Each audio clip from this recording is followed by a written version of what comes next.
Let me take this second to introduce our commencement speaker.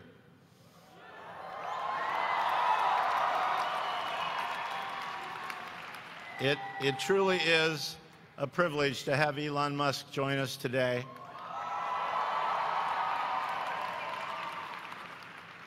He doesn't need much of an introduction, but let me tell you a little bit about him.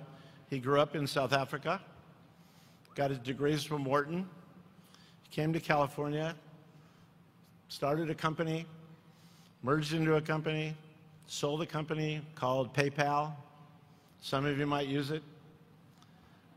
He then has gone on to become the CEO of Tesla Motors and the CEO of SpaceX.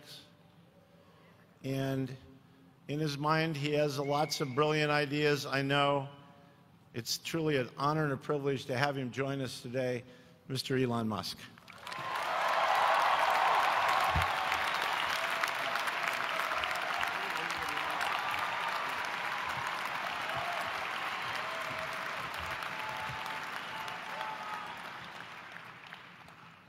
All right, thank you. So I've got about apparently 5 or 6 minutes to say the most useful things I can think of. I'm going to do my best. It was suggested that I distill things down to three items. I think I'll go with 4, and I'll try. I think these are pretty important ones. Some of them are going to sound like, well, you've heard it before, but it's worth re-emphasizing. I think the first is you need to work, depending upon how well you want to do, and particularly if you're starting a company, you need to work super hard. So what does super hard mean? Well, when my brother and I were starting our first company, instead of getting an apartment, we just rented a small office and we slept on the couch. And we showered at the YMCA, and we're so hot up we had just one computer. So the website was up during the day, and I was coding at night. 7 days a week, all the time. And I sort of briefly had a girlfriend in that period, and in order to be with me, she had to sleep in the office. So work hard, like, every waking hour. That's the thing I would say, particularly if you're starting a company. And if you do simple math, you say, like, okay, if somebody else is working 50 hours and you're working 100, you'll get twice as much done in the course of a year as the other company. The other thing I'd say is that if you're creating a company or if you're joining a company, the most important thing is to attract great people. So either join a group that's amazing, that you really respect, or if you're building a company, you've got to gather great people. All a company is a group of people that have gathered together to create a product or service. And so depending upon how talented and hardworking that group is, and the degree to which they are focused cohesively in a good direction, that will determine the success of the company. So do everything you can to gather great people if you're creating a company. Then I'd say focus on signal over noise. A lot of companies get confused. They spend money on things that don't actually make the product better. So, for example, at Tesla, we've never spent any money on advertising. We put all of the money into R&D and manufacturing and design to try to make the car as good as possible. I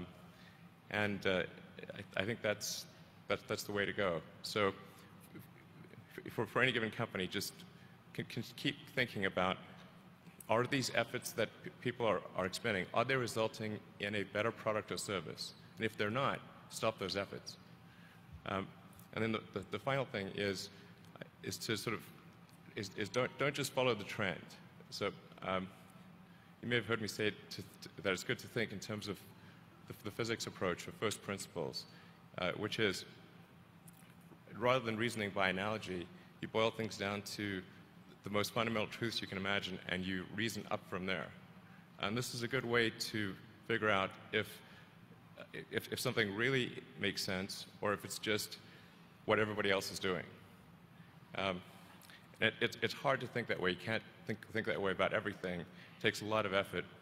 But if you're trying to do something new, it's the best way to think. And that framework was developed by physicists to figure out counterintuitive things like quantum mechanics. So it's really a powerful method. Anyway, so that's, and then I think the final thing I would encourage you to do is, now is the time to take risk.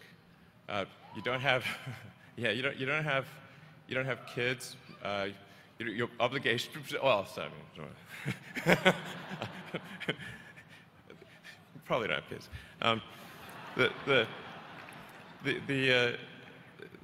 But as you get older, your obligations increase. So and once you have a family, you start taking risk not just for yourself, but for your family as well. It gets much harder to do things that might not work out.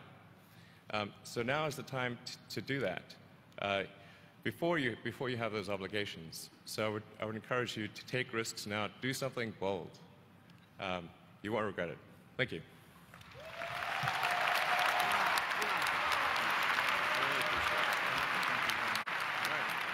I hope that was helpful.